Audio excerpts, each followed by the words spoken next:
আমাদের এই সাবকন্টিনেন্ট তথা এই উপমহাদেশে সাম্প্রতিক যে রাজনৈতিক অস্থিরতা লক্ষ্য করা যাচ্ছে, পাকিস্তান, ভারত, বাংলাদেশ, নেপাল, শ্রীলঙ্কা, মানে দক্ষিণ এশিয়া আমি বলতে পারি, এই যে রাজনৈতিক অস্থিরতা, সরকার পতন হয়ে যাচ্ছে, রাজনৈতিক দলগুলি পালাচ্ছে, নেতাকর্মীদের বাড়িতে হামলা হচ্ছে, এই রাজনীতির উসিলায় সাম্প্রদায়িক দাঙ্গা সৃষ্টি হচ্ছে।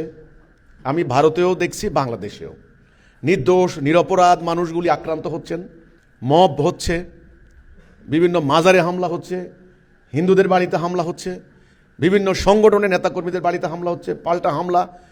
এই সমস্ত ব্যাপারে শুধু সম্প্রদায়ের মধ্যে সীমাবদ্ধ নয়, রাষ্ট্রে রাষ্ট্রে একটা দ্বন্দ্ব শুরু হয়ে যাচ্ছে। সীমানায় সীমানায় একটা সংঘাত, হামলা, পাল্টা হামলার পরিস্থিতি সৃষ্টি হয়ে গেছে। বাংলাদেশের রাজনৈতিক পট পরিবর্তনে ভারতের বিরুদ্ধে উত্তাল বাংলাদেশের এখন রাজনীতি। ভারতেও তেমনি বাংলাদেশের বিরুদ্ধে সাংঘাতিক চরম উত্তাল। বিভিন্ন সংগঠন অলরেডি সরকারকে আলটিমেটাম দিয়েছে এবং সেখানে নির্মমভাবে বাংলাদেশি বলে আখ্যা দিয়ে বহুত মানুষকে হত্যা পর্যন্ত করা হয়েছে। পুশ ইন করার চেষ্টা করা হচ্ছে। ওদিকে পাকিস্তানেও একই অবস্থা। পাকিস্তান চেষ্টা করছে বাংলাদেশের সাথে একটা জোট করতে, সামরিক জোট, অর্থনৈতিক জোট করতে, ভারতকে ঠেকানোর জন্য। ভারত আবার চেষ্টা করছে তাদেরকে ঠেকানোর জন্য পাকিস্তানের ভেতরে খালিস্তান আন্দোলন, আবার অন্য অন্য সীমান্ত প্রদেশে তালেবানদের সাথে সংঘর্ষের একটা সিস্টেম করে দিতে। অর্থাৎ একটা সাংঘাতিক উথাল পাতাল পরিস্থিতি। এমত অবস্থায় আমি ভারতের নীতি নির্ধারক, বাংলাদেশের নীতি নির্ধারক, পাকিস্তানের নীতি নির্ধারক, আমি সকলের কাছে স্বনির্বন্ধ অনুরোধ যেটা করতে চাই, আমরা হিজবুত তৌহিদ আন্দোলন, আমরা একটা আদর্শ নিয়ে কাজ করি। আমরা পরিষ্কার কথা বলেছি। আপনারা উগ্রবাদের কথা বলেন, সাম্প্রদায়িক হামলার কথা বলেন, এখানেও হচ্ছে, ওখানেও হচ্ছে।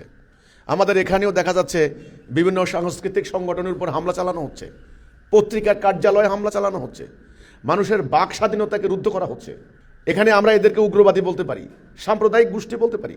একইভাবে ভারতেও কিন্তু সেটা হচ্ছে, পাকিস্তানেও হচ্ছে। তাহলে এই সংকটটা কেবল আমার সংকট নয়, এটা আপনারও সংকট, এটা আঞ্চলিক সংকট, এই ভারতবর্ষের তথা দক্ষিণ এশিয়ার সংকট। আমি মনে করি এই সংকট যখন এখানে শুরু হবে, আপনাদের ওখানেও শুরু হবে। দিল্লিতে হলে ইসলামাবাদ নিরাপদ থাকবে না, ইসলামাবাদ হলে ঢাকাও নিরাপদ থাকবে না। আমি বলতে চাই, আমরা দীর্ঘদিন পাশ্চাত্য সভ্যতা দাসত্ব করেছি। তাদের তৈরি করা সভ্যতা 300 বছর তারা আমাদেরকে শাসন করেছে। আজকেই না আমরা পাকিস্তান, বাংলাদেশ, ভারত আলাদা হলাম। আমাদের এই জেনারেশনকে সঠিক ইতিহাস জানাতে হবে। আমাদের এই ভারতবর্ষের মানুষগুলা ঐতিহাসিক কাল থেকে আমরা বিশ্বাসী সমাজ।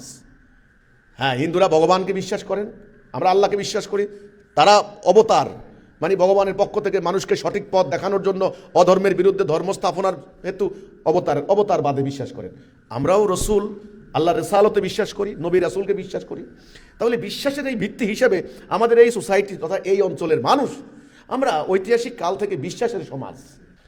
আমরা যে 300 বছর শাসিত হয়েছি পাশ্চাত্য সভ্যতা দ্বারা। ওরা প্রযুক্তি আবিষ্কার করেছে, কিন্তু ওরা বিশ্বাসী সমাজ নয়। ওরা আল্লাহ, ভগবান, ঈশ্বরে বিশ্বাসী নয়, পরকালে বিশ্বাসী নয়। আমরা তাদের দাসত্ব করেছি, তাদের সুদভিত্তিক অর্থনীতি আমরা কার্যকরী করেছি। ফলে সমস্ত অর্থনীতি কোটি কয়েক লোকের হাতে বন্দী হয়ে গিয়েছে।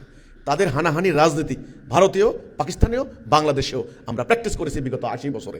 শান্তি কিন্তু হয় নাই। যত একদিন যাচ্ছে শত্রুতা বাড়ছে, দলে দলে মারামারি হচ্ছে। এখন ধর্মভিত্তিক দল, বাম আদর্শের দল, জাতীয়তাবাদী দল, গণতান্ত্রিক দল, নানান কিসিমের দল, আসলে সকল দলের উদ্দেশ্যই একটা, ক্ষমতার মোহ, ক্ষমতা দখল করা, এছাড়া আর কিছু না। এই জন্য আমরা বলতে চাই, দীর্ঘদিন থেকে আমরা এই সাম্রাজ্যবাদীদের দাসত্ব করেছি। ফলে আমাদের নীতি নৈতিকতা হারিয়ে গিয়েছে। আমাদের অর্থনৈতিক জীবনে বিপর্যয় নেমে এসেছে, বিচারিক অঙ্গনে অরাজকতা নেমে এসেছে, রাজনৈতিক হানাহানি হয়েছে। তার ফলস্বরূপ তাদের পরিকল্পনায়, তাদের মাস্টার প্ল্যানে সাম্প্রদায়িক দাঙ্গা হয়েছে। এই যে মবের কথা বলা হচ্ছে, মব শব্দটা এখানে চলে। ইউরোপে ছিল লিঞ্চিং, কালোদের উপরে তারা সংঘবদ্ধভাবে আক্রমণ করেছে। ইউরোপে একটা শব্দ ছিল পোগ্রোম, ইহুদিদের উপরে তারা আক্রমণ করেছে সম্মিলিতভাবে। এই পোগ্রোম এবং লিঞ্চিং আজকের মব। আজকে এখানে হিন্দুদেরকে, একটা জীবন্ত মানুষকে মেরে উলঙ্গ করে তাদের পুড়িয়ে মারা হচ্ছে, ওই লিঞ্চিং। তারা করতো কালোদেরকে, পোগ্রম তারা করতো ইহুদিদের উপরে। আজকে এখানে আমাদের এগুলি ছিল না। তো কাজেই এই উগ্রবাদ, এই সাম্প্রদায়িকতা, এই ধর্মান্ধতা, এটা ভারতেরও সংকট, বাংলাদেশেরও সংকট, পাকিস্তানেরও সংকট। এটার মোকাবেলায় শক্তি দিয়ে পারবেন না, সেনাবাহিনী লাগিয়ে পারবেন না, দোষাদোষি করে পারবেন না, হাই কমিশন এম্বাসিতে হামলা করে পারবেন না, ফেসবুকে গালাগালি দিয়ে পারবেন না। ঠিক আছে, আমি আপনার পতাকা মাড়ালাম, আপনি আমার পতাকায় আগুন দিলেন, আমি আপনার জাতীয় নেতাদেরকে গালি দিলাম, আপনি আমার জাতীয় নেতাদেরকে জুতা মারলেন, হবে না। শত্রুতা আরো বাড়বে, যুদ্ধের পরিবেশ আরো হবে, হানাহানি হবে, ওরা উড়ে আসবে, অস্ত্র বিক্রি করবে, জঙ্গি বিমান বিক্রি করবে, ওদের সম্পত্তি আরো ফুলে ফেপে হবে, আমরা আরো দরিদ্র হয়ে যাব, আমরা আরো উদ্বাস্ত হব। তো আমার কথা শনির বন্ধু অনুরোধ, এই ভারতবর্ষের তথা এই দক্ষিণ এশিয়ায় একসময় সার্ক হয়েছে, সার্কের অস্তিত্ব এখন আর নাই। সার্ক হয়েছে আপনারা জানেন। তো কাজেই দক্ষিণ এশিয়ার এই চরম পরিস্থিতির মোকাবেলা করার জন্য আমি একটা প্রস্তাব দিচ্ছি। আমার প্রস্তাবটা হচ্ছে একটা আদর্শ, একটা গাইডেন্স, এটাকে আমি বলি ডিভাইন গাইডেন্স, আল্লাহ প্রদত্ত, স্রষ্টা প্রদত্ত একটা আদর্শ। এই আদর্শিক শিক্ষাটা যদি দেওয়া যায়, মানুষের মনস্তাত্ত্বিক পরিবর্তন যদি করা যায়, মনোজগতের পরিবর্তন করা যায়, মানুষের ভেতরে যদি একটা আদর্শের সঞ্চারণ করা যায়, তবে মানুষের বিভক্তি ভেদাভেদ দূর হয়ে একটা ভ্রাতৃত্ব, একটা ঐক্য চেতনা, সহযোগিতা, সহমর্মিতা, একটা সহনশীল মনোভাব সৃষ্টি হবে। এক আদম সন্তান, আমরা এক পিতামাতার সন্তান, আমরা ভাই বোন, আমাদের মধ্যে এই হানাহানি থাকবে না। কাজেই আমার বক্তব্য, আমার প্রস্তাবনা, এই আদর্শটা আমরা তুলে ধরছি, আমরা এই আদর্শটা দিতে চাই।